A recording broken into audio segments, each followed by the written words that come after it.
Hello, welcome to all of you in this series। इस series के through मैं आपको जितने भी जेईई मेंस के एंड नीट एग्जाम के लिए इम्पोर्टेंट क्वेश्चन हैं उन सभी क्वेश्चन को आपके साथ डील करूंगा। तो आइए क्वेश्चन नंबर 69 के ऊपर बात करते हैं कि क्वेश्चन नंबर 69 क्या है। लास्ट के वीडियो में हमने क्वेश्चन नंबर 68 के बारे में बात की थी, आप इन वीडियो को देख सकते हो।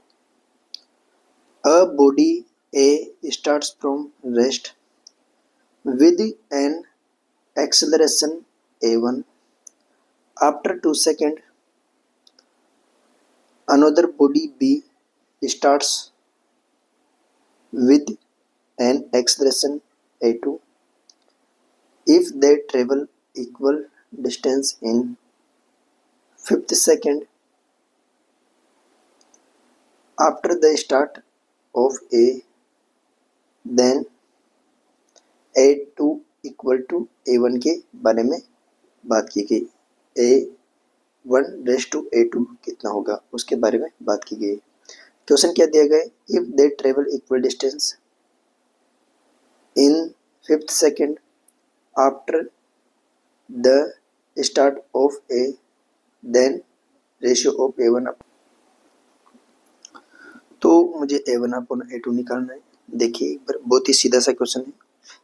क्या है, ए स्टार्ट हो रहा है फ्रॉम रेस्ट से, तो सपोज करते हैं कि ए के द्वारा 5th सेकंड में ट्रेवल की डिस्टेंस ए से है, जो कितनी होती है u plus A by 2 2n minus 1 होती है।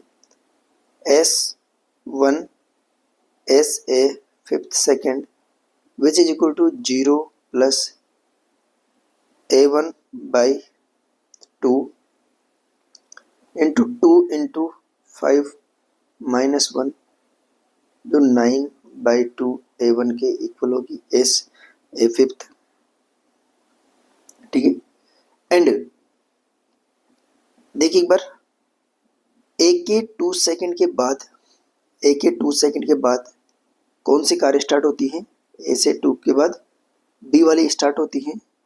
And show time taken by second car, time taken by second body, कितना टाइम लेगी सेकंड बॉडी उसको ट्रेवल करने में। 5 माइनस 2, क्यों, क्योंकि वो 2 सेकंड के लेटर स्टार्ट हो रही, तो 3 सेकंड हो गया टाइम। तो S3B के बारे में बात करना चाहूँ। 3rd सेकंड में ट्रेवल की गई डिस्टेंस बी के द्वारा 0 plus A2 by 2 into 2 3 minus 1 which is equal to A2 upon 2 5 minus 1। इसका मतलब ऐसा है कि सपोज करते हैं दोनों कार एक ही पॉइंट से स्टार्ट होती हैं, इस वाले पॉइंट ओ से। जब 5 सेकंड में ये कार ए वाली कार यहाँ से लेकर यहाँ तक मूव करती है, तो मेरे से पूछा गया है ये 5 सेकंड लगे, 5th सेकंड में ट्रेवल की डिस्टेंस एस 5th के बारे में बात की गई। ये वाली 2 सेकंड के बाद ये यहाँ पर पहुंच जाती है सेकंड वाली कार, तो इसका मतलब इस वाली कार को यहाँ से लेकर यहाँ तक जाने में टाइम जो लिया होगा वो 2 सेकंड लेट गई होगी। 5 minus 2 which is equal to 3 second लिया होगा। तो इसे 3rd सेकंड में ट्रेवल की डिस्टेंस की बात की गई है S3B के बारे में। इन दोनों का, ये दोनों सेम है, तो मुझे मेरे से A1 अपॉन A2 का रेशियो पूछा गया है। तो देखिए एक बार, S A 5th is equal to SB 3rd, करो इक्वेट इनको। A1 upon 2 9 A1 upon 2 is equal to 5 A2 upon 2, इससे ही कैंसिल आउट हो गया। तो मेरे से पूछा गया A1 upon A2 which is equal to 5 by 9 और कहता हूँ 5 रेस टू 9 इसका आंसर हो जाएगा। तो ऑप्शन ए इसका करेक्ट आंसर होगा। ठीक है, नेक्स्ट मूव करते हैं नेक्स्ट क्वेश्चन पर। Question number 70।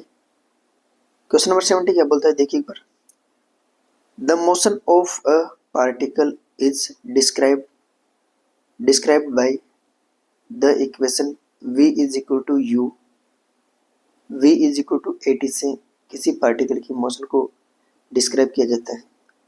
The distance travelled by the particle in first 4 second, 4 second में पार्टिकल के द्वारा ट्रेवल की गई डिस्टेंस क्या होगी। देखिए एक बार, बहुत ही सीधा सा क्वेश्चन है। सबसे पहले यदि मैं इसके बारे में बात करना चाहूँ, v दे रखा है मेरे लिए कितना 80, यहाँ से एक्सेलरेशन की बात करना चाहूँ, एक्सेलरेशन जो कितना हो जाएगा dv अपॉन dt एक्सेलरेशन होता है जो एक के बराबर आ जाएगा, जो कि कांस्टेंट है। तो देखिए एक बार, कांस्टेंट है, पार्टिकल की वेलोसिटी दी गई है एंड मेरे से इसके द्वारा फर्स्ट 4 सेकंड में ट्रेवल की गई डिस्टेंस की बात की गई है। ठीक है, चलो करते हैं, बहुत ही सीधा सा क्वेश्चन है। यदि मैं आपसे यहाँ पर बात करना चाहूँ, v इज इक्वल टू कितना होता है dx अपॉन dt होता है कि नहीं होता, इतना होता है। तो v की वैल्यू है कितनी a into T is equal to D X upon D T. तो यहाँ से D X is equal to A T D T के बराबर हो गया। इंटीग्रेशन करते हैं, जब t इज इक्वल टू 0 होता है तो D X is equal to 0, जब कोई भी टाइम t हो जाता है तो इसकी पोजीशन मान लेता हूँ x हो जाती है, तो x is equal to 4 T square by 2 हो जाती है। तो x इज इक्वल टू कितना हो गया 4, t की जगह 4 सेकंड रखना है, 4 इंटू 4 डिवाइडेड बाई 2, तो कितना हो गया ये, इससे एक कैंसिल आउट हो गया 2 times, which is equal to, देखिए यहाँ पर मिस्टेक होगी थोड़ी सी, यहाँ पर 4 नहीं है, यहाँ पर a आएगा a, तो कितना हो गया, ये हो गया 8 a के इक्वल, तो ऑप्शन डी हो जाएगा। ठीक है, यदि अपन इसके बारे में और भी बात करना चाहें तो क्या कर सकते हैं कि एक्सेलरेशन तो मेरा कितना आ गया, एक्सेलरेशन आ गया इसका a, तो इक्वेशंस ऑफ मोशन से अपन इसके बारे में बात नहीं कर सकते। क्योंकि मेरे से जो इनिशियल वेलोसिटी यदि ये नहीं दी, इनिशियल वेलोसिटी के बारे में कुछ भी जिक्र नहीं किया गया है कि कौन सी वेलोसिटी इनिशियल है और कौन सी वेलोसिटी क्या है। ठीक है, तो इसको बेसिक से करना पड़ेगा कि वेलोसिटी क्या होती है, D X upon D T होती है। यहाँ से वेलोसिटी दी गई मेरे पास 80, डी एक्स क्रॉस मल्टीप्लाई करके डी एक्स इस साइड लेके आ गया A D T D T. जब टी इज इक्वल टू 0 होता है तो X is equal to 0, any time T पर मान के चलता हूँ एक्स हो जाता है, तो X is equal to 8 T square by 2, तो यहाँ से एक्स इज इक्वल टू कितना हो गया 8 ए के इक्वल आ जाएगा। ठीक है, बात करते हैं क्वेश्चन नंबर 71 की, जो बहुत ही अच्छा सा क्वेश्चन है। इसके बारे में बात करते हैं क्या है क्या नहीं, बहुत सीधा सा क्वेश्चन है और इम्पोर्टेंट क्वेश्चन है। ठीक है, देखिए, a body travelling with uniform acceleration across 2 points A and B with velocity 20 meter per second and 30 meter per second respectively crosses 2 points A and B with 20 and 30 meter per second. The speed of the body at midpoint of A and B is, देखिए यहाँ से ये कोई object है जो ए से लेकर B तक मूव कर रहा है। जब ये ए पर होता है तो इसकी स्पीड होती है कितनी 20 मीटर पर सेकेंड, एंड जब बी को क्रॉस कर रहा होता है तो इसकी स्पीड होती है 30 मीटर पर सेकेंड। तो इस जर्नी के इस मिड पॉइंट पर इसकी स्पीड कितनी रही होगी उसके बारे में बात करते हैं, वी एम कितना होगा। ठीक है। सपोज करते हैं कांस्टेंट यूनिफॉर्म एक्सेलरेशन, तो इसका एक्सेलरेशन मान के चलते हैं ए है।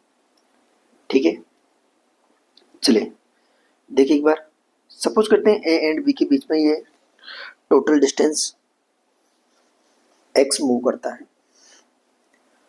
टोटल डिस्टेंस एक्स मूव करता है। तो देखिए एक बार, यहाँ से लेकर यहाँ तक डिस्टेंस कितना मूव कर रहा है, एक्स मूव करता है टोटल। तो यहाँ से लेकर यहाँ तक की हाफ डिस्टेंस x/2 होगी एंड ये डिस्टेंस x/2 होगी। ठीक है, तो थर्ड इक्वेशन का यूज करते हैं, ए से लेकर सी मिड पॉइंट तक, एम वाले पॉइंट तक। देखिए एक बार, vm square is equal to 20 square plus 2a x/2। ठीक है, इतना यहाँ से आ गया। तो यहाँ से देखना चाहूँ तो क्या हो गया, देखिए एक बार इधर, vm square minus 20 square is equal to 2a x/2। कहाँ से, a टू m की बात की थी अपन ने। अब मैं बात करता हूँ m टू b क्या होगा। m टू b देखिए एक बार, 30 का square is equal to vm square, क्योंकि इस वाले जर्नी के लिए ये इनिशियल वेलोसिटी का काम करेगी, plus 2a x/2। 30 square minus vm square is equal to 2a x/2। Equation 1 and equation 2। देखिए एक बार यहाँ पर, इस वाली इक्वेशन से एंड इस वाली इक्वेशन को डिवाइड करते हैं। क्यों, क्योंकि मैंने इस मोशन को दो मोशन में डिवाइड कर लिया। एक्सेलरेशन दे रखा है मेरे लिए, यूनिफॉर्म एक्सेलरेशन से मूव कर रही है बॉडी, तो यहाँ पर भी एक्सेलरेशन ए होगा, तो यहाँ पर भी एक्सेलरेशन ए ही होगा। ठीक है, तो देखिए एक बार इधर, vm square minus 20 square is equal to, दोनों इक्वेशन डिवाइड करो या फिर इक्वल करो, दोनों बात बराबर ही है। तो यहाँ से 30 स्क्वायर माइनस vm का स्क्वायर, vm को एक साइड लेके आते हैं, तो vm square plus vm square which is equal to 30 square minus 20 square, जो कितना हो जाएगा 90 माइनस 400 का स्क्वायर, यहाँ से 2vm स्क्वायर। देखिए एक बार, sorry 400, 500 is equal to 2vm का स्क्वायर, यहाँ से vm square is equal to 250। तो देखिए कितना हो गया, vm इज इक्वल टू 5√10 मीटर पर सेकेंड, इसका आंसर हो जाएगा मीटर पर सेकेंड। तो कौन सा ऑप्शन है इसका, ऑप्शन नंबर बात करना चाहिए। देखिए एक बार, कैलकुलेशन मिस्टेक, 3900 2450 √500 5√10।